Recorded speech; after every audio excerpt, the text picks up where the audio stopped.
Good Magdemanda na morning, lang daw tayo. Jairus. Kaya- Magdemanda na lang daw, sabi, kung unconstitutional yan. To begin with, paano mangyayari yun sa tingin nyo? Palagay nyo, bakit ganun ang pananaw ng mga senador as represented by this Aling Cynthia, na ang tingin nila sa PhilHealth ay pera ng gobyerno na pwede lang ililipat-lipat? Well, halatang halata yung galawan na 2023 December sa bicameral meeting, nagkaroon ng rider provision doon na any excess funds kukunin nila.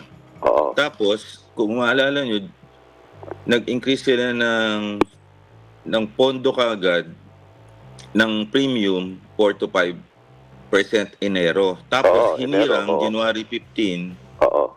na Secretary of Finance si Senator Recto kasi nandun siya noon sa BICAM. Pagkatapos, Oo. Pebrero, yung circular, ginawa niya Department of Finance. Oo. Tapos, inutusan niya si Ledesma mag-remit ng 90 billion. Hindi nahalata yan. May nagpasa sa atin yan, Tagaloob. Oo. Nakuha na nila doon yung unang 20 billion noong Mayo. Oo. Oo, tapos pinaputok natin. Tapos ang hearing July 30. Nandun Oo. silang lahat. Yan, si Secretary Recto, Herbosa, Ledesma, tsaka yung sa budget.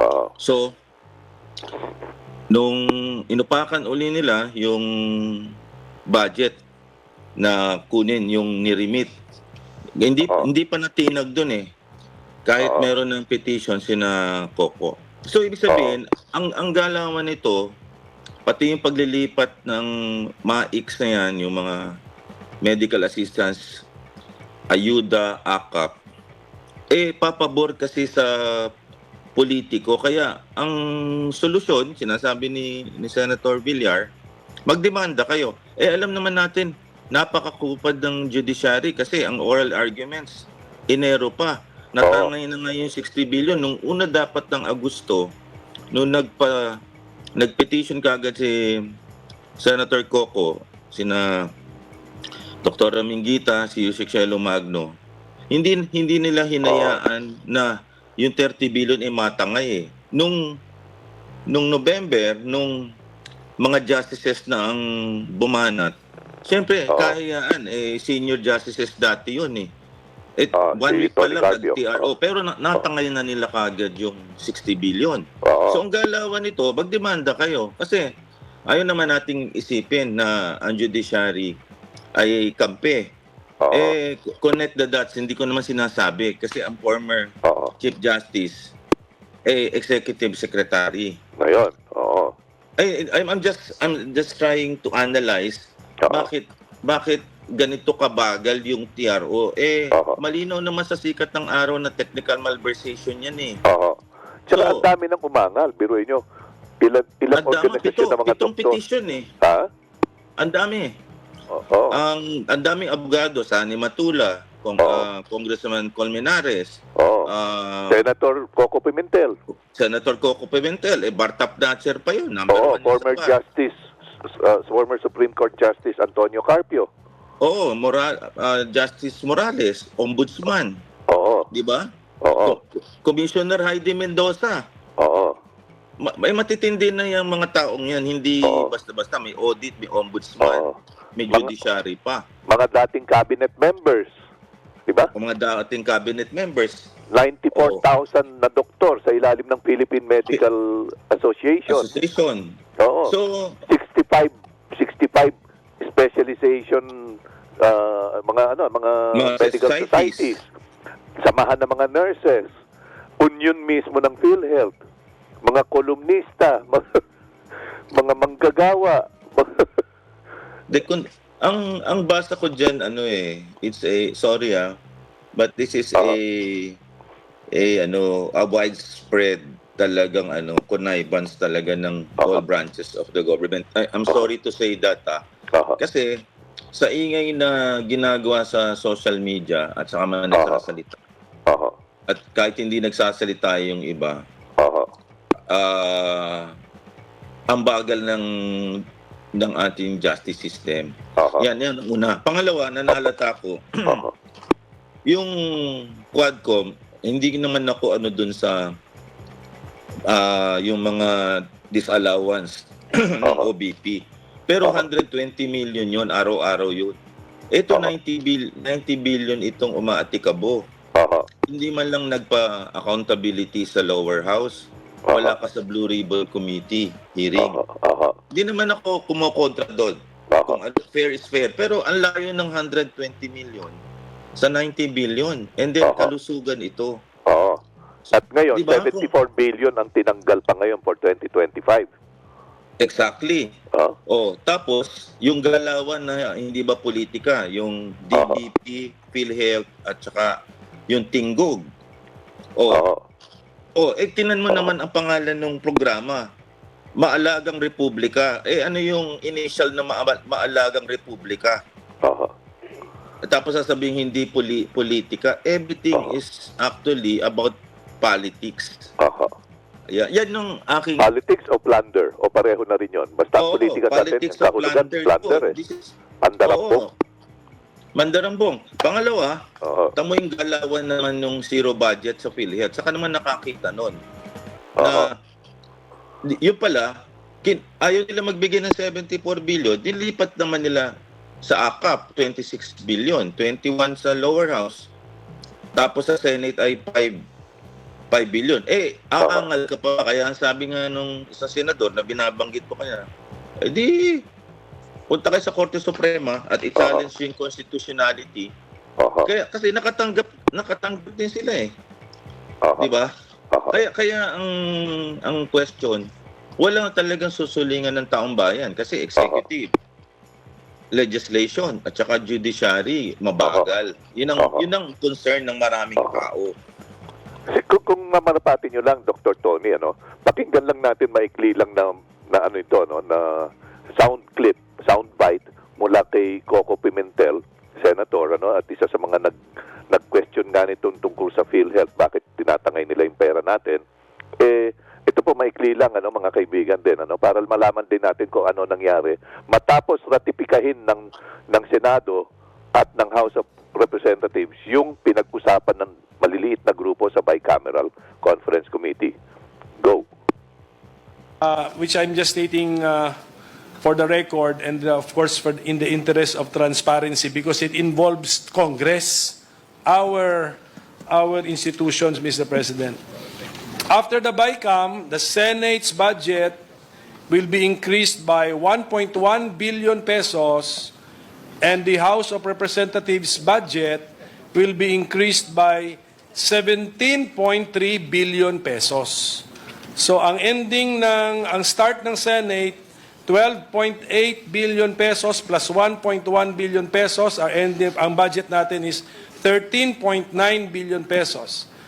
Ang House of Representatives, ang starting amount nila 16.3 billion pesos, ang increase nila 17.3 billion pesos, ang ending budget nila 33.6 billion pesos.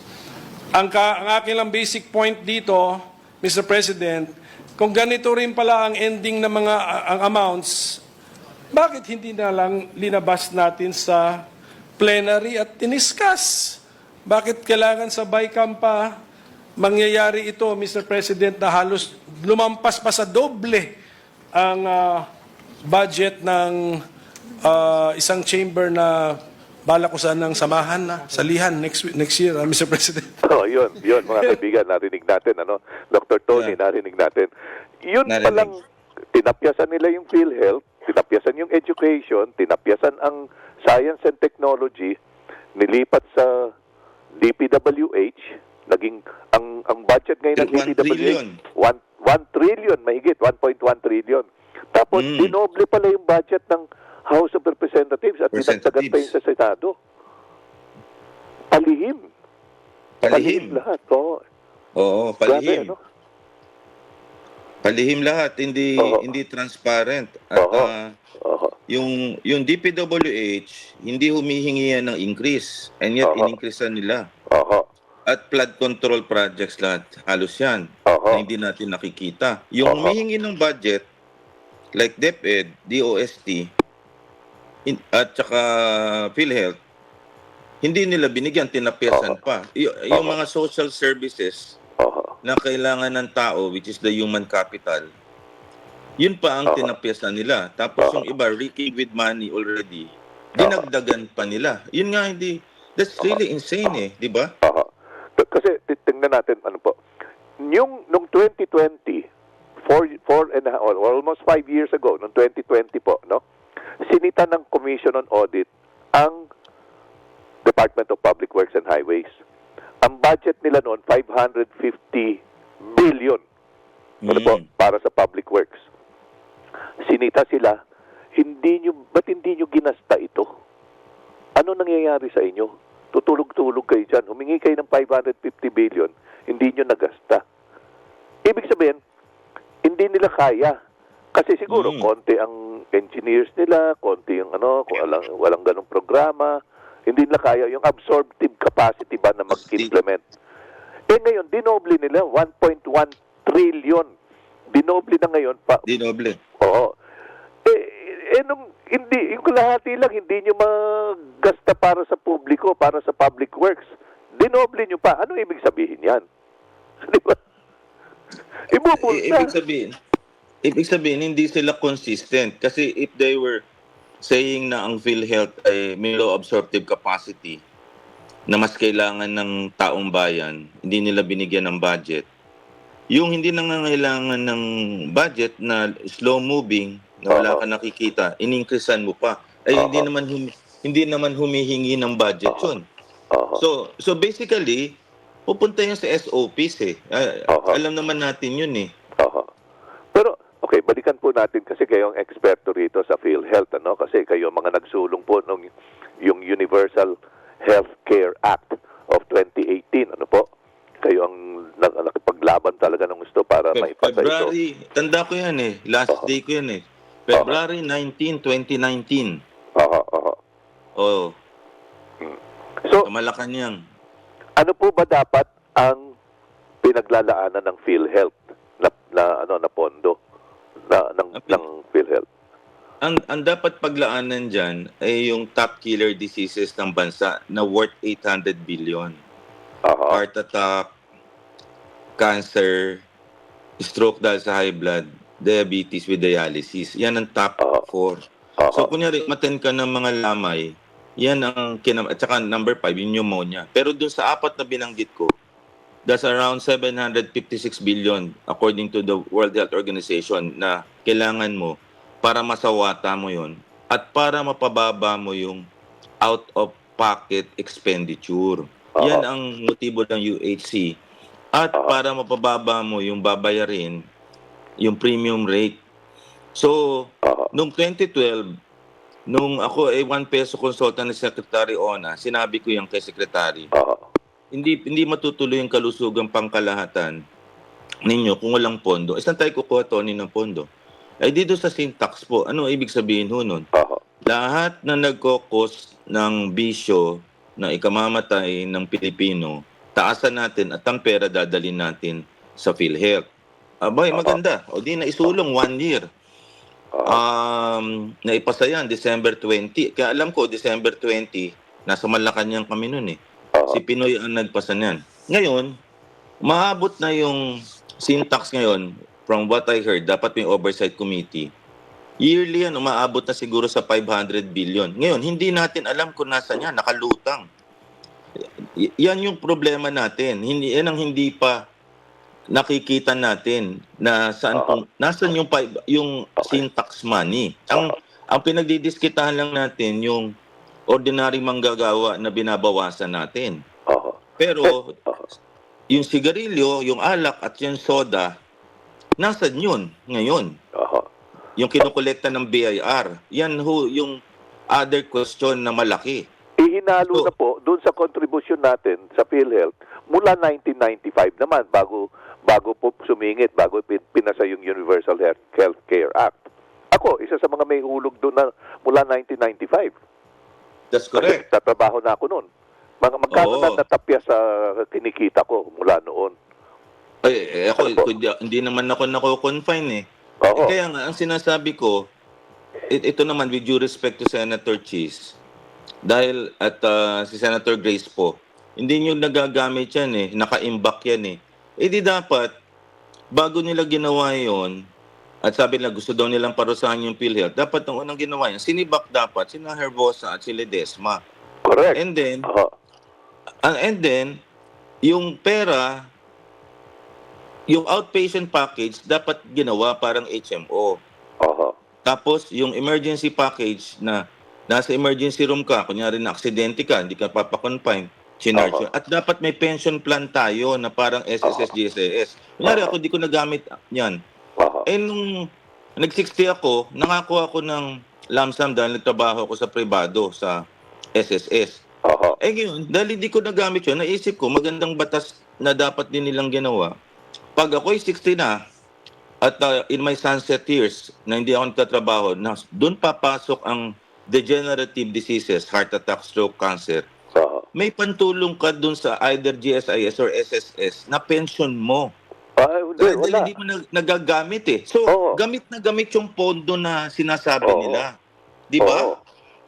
Kaso walang ganun eh.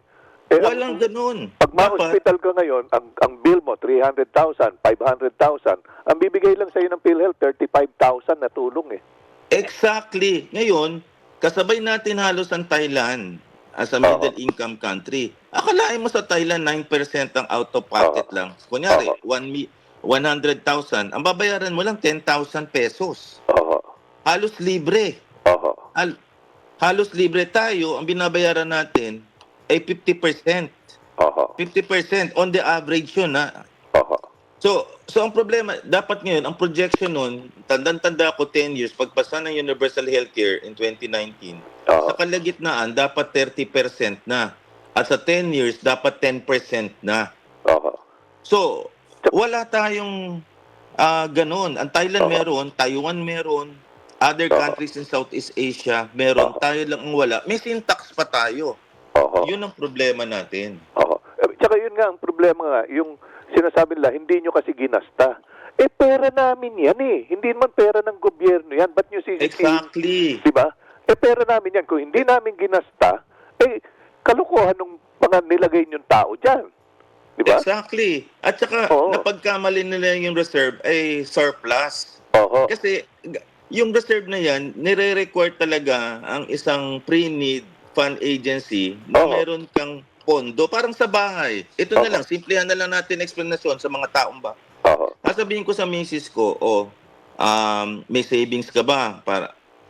Sa health, education, yun ang importante sa loan natin. Tapos, para tayo makapagbiyahe abroad for some meron ba tayong enough savings? Yan ang tinatawag na reserve na contingency funds. Kasi, kunyari, sa dami ng disasters natin, ang dami nako-confine na extra. Yun. Papasok sa hospital yan. Yung mga leptospirosis or dengue or gastroenteritis. Kada bagyo, asahan mo puno yung hospital in those rural areas.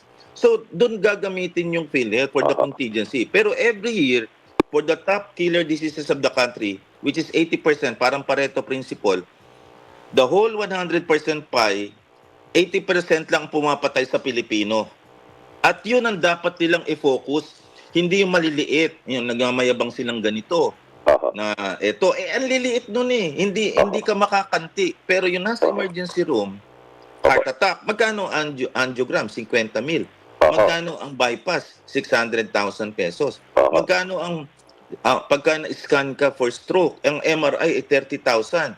Pag may cancer ka, para malaman mo kung anong staging, ipe-PET scan ka, 50,000. Kaya ang mga tao, atras na kagad kasi wala silang pera. Kaya nagbabalon ngayon. Dialysis.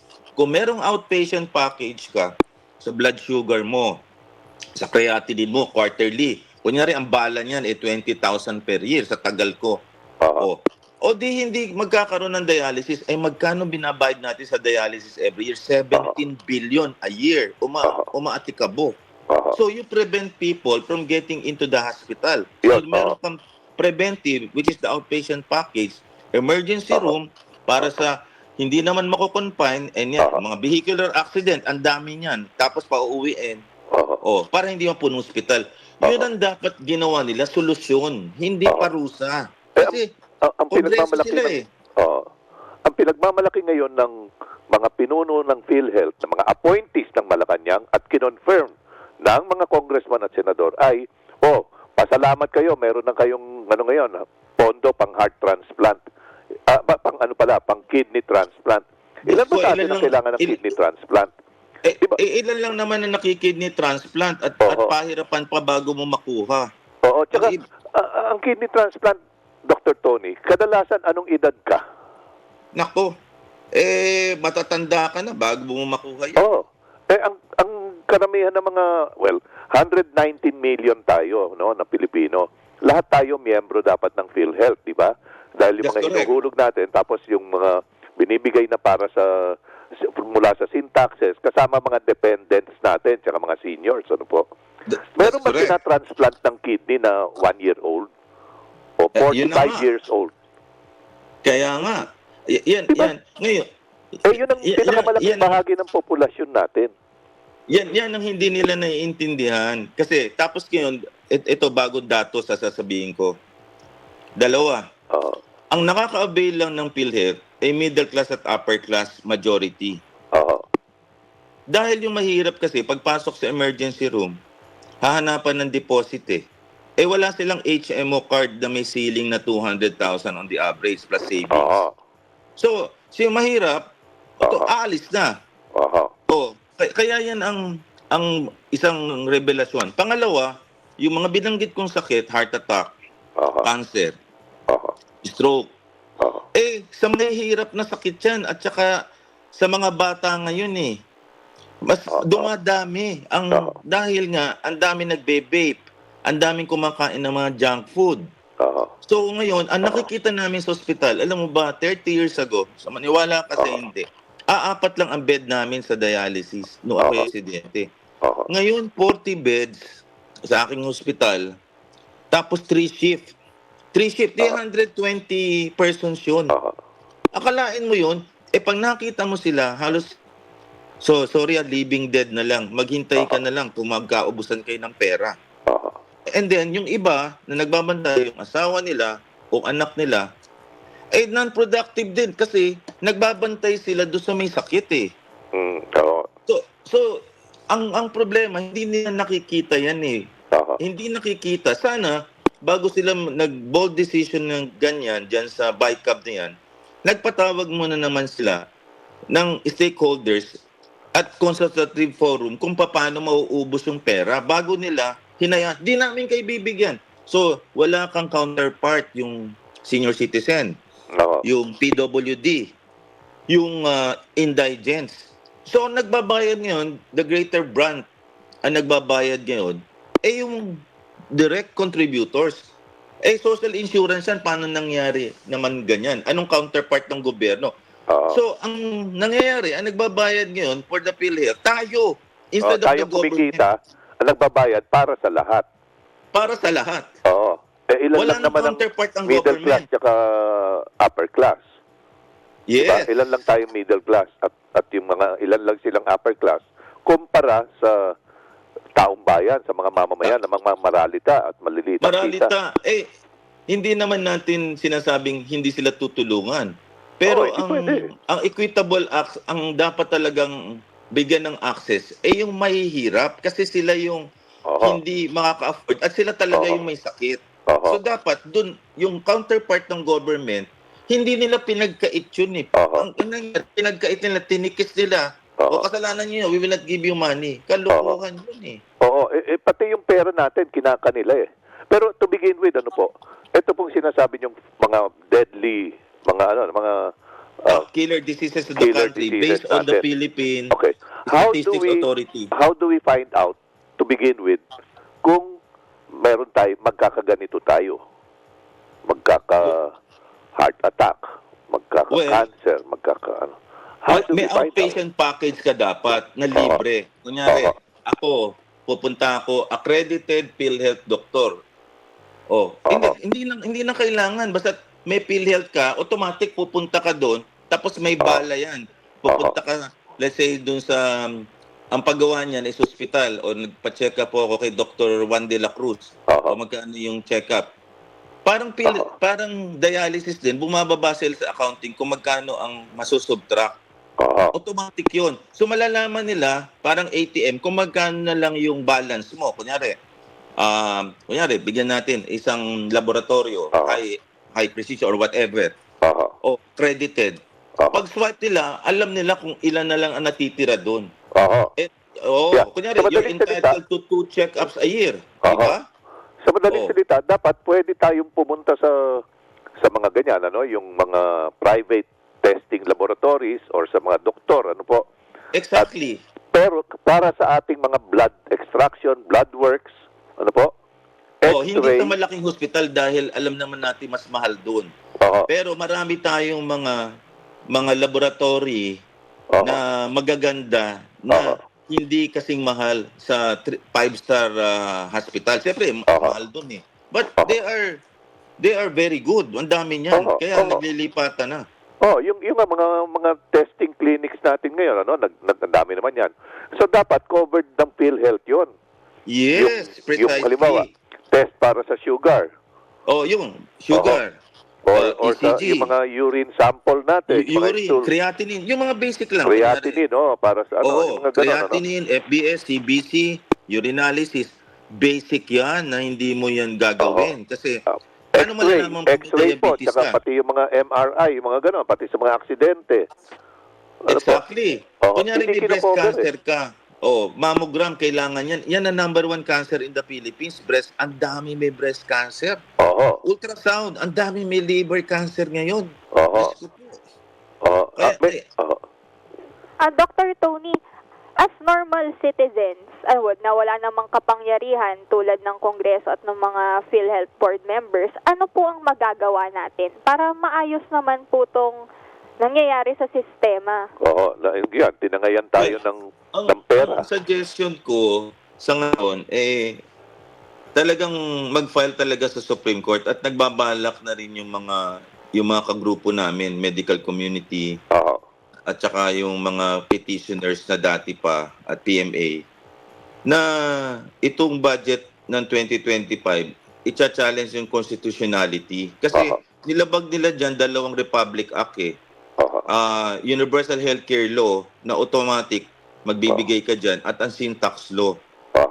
Bawal sa batas na hindi mo automatic ibigay yung pera ng sin tax sa PhilHealth. Number 1. Number 2, Universal Healthcare, mandato yan na every year mag-i-increase ka ng budget kasi every year marami ang nagkakasakit habang tumatanda ka. So, you have an aging population and increase in the number of population. Imposible flat lang ang iyong budget for universal healthcare. Kasi may run rate ka eh. At least man lang 10% every year. Naglalagay sila tsaka naka-index to inflation. Kasi yan na magkakaroon ka ng problema. Dapat alam mo na maghihirap ka. Ngayon, lalo na ngayon sa hirap ng buhay. Hindi ka na magpapagamot kasi uunahin mo muna ang pagkain mo. Kung libre ang iyong kalusugan, hindi mo na iisipin yun eh. Diba? That's the point na gusto nating sabihin sa tao. Ngayon, anong solusyon natin? Wala eh.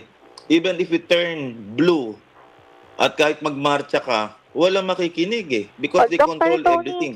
Paano naman po kapag naunahan pa ng signing ng GAA? If I'm not mistaken, December 20 po siya pipirmahan ng ating presidente. And alam naman po natin na mabagal po ang sistema ng judiciary. Ano naman po ang masasuggest nyo? Wala nang choice eh. Ang tinan mo, December na ngayon, 14. So 1 week time tapos Pasko na. So kita mo yung TRO pa lang do sa 90 billion na-file yun August yung una. Ang oral arguments Pebrero pa. So wala kang magagawa eh. Kasi Pasko na. Recess na after that eh. So kanino ka magrereklamo? Ngayon, sabi ko nga, sumulat kay Pangulo para i-veto. Veto power kasi ang Pangulo para ma-realize niya. Baka naman siyempre baka naman ma-enlighten siya. O nga naman, kawawa naman ng taong bayan, pamasko na natin sa kanila. Ibigay natin to 74 billion.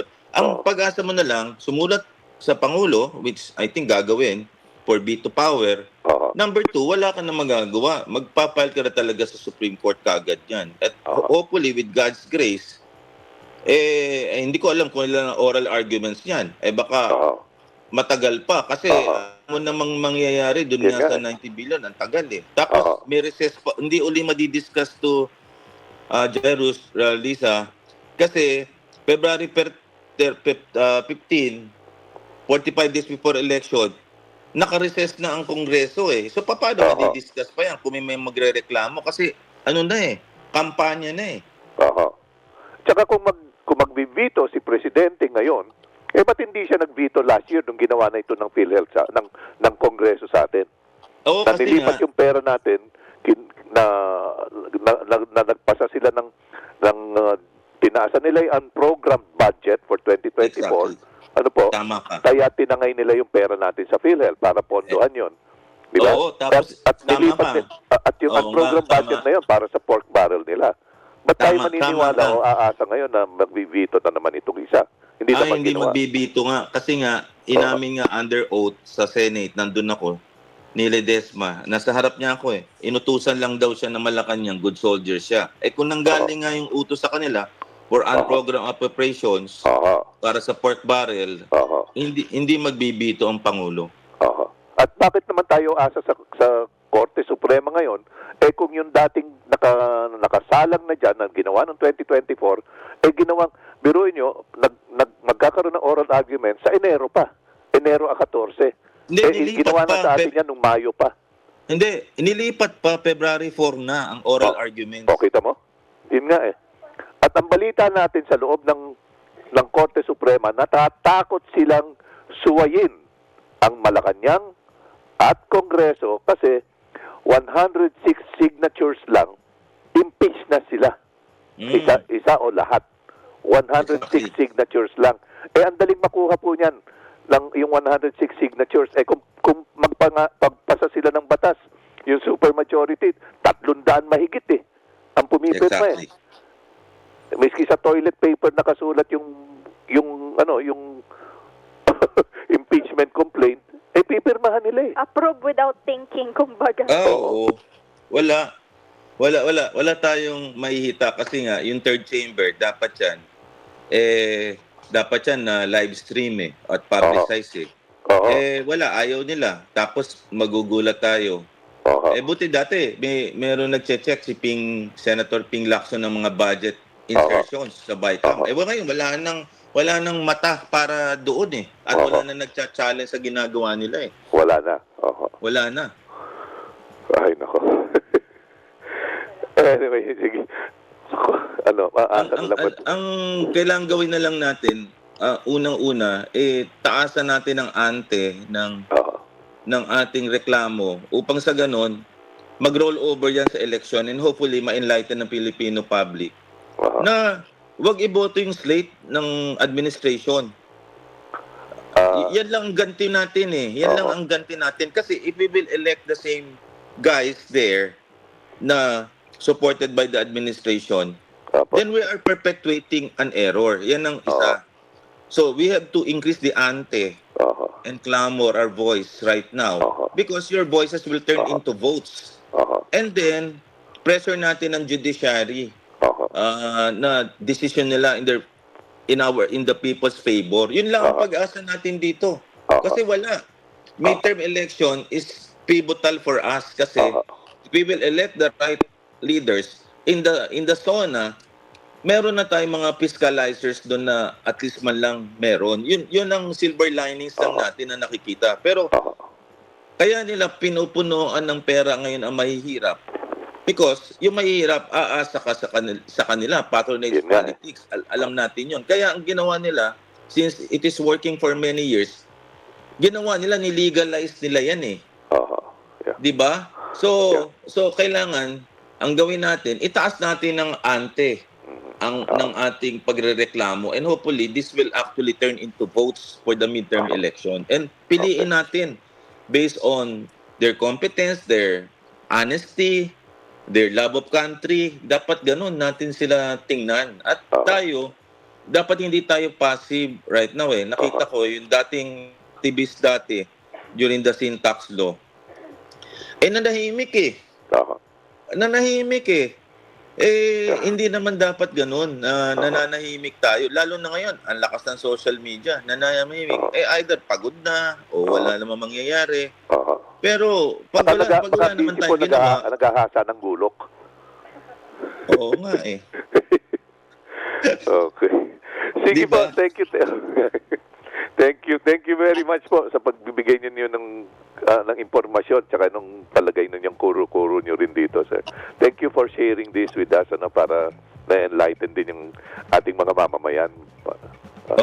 Always, Jairus, kailangan gawin natin to for our country. Minsan lang tayo tutulong eh. At saka sa panahon ngayon na merong ganitong classroom na vacuum of leadership, I think it's incumbent upon us who are summoned right now to lead kahit tayo in a path na less traveled road. Kailangan natin gawin ito.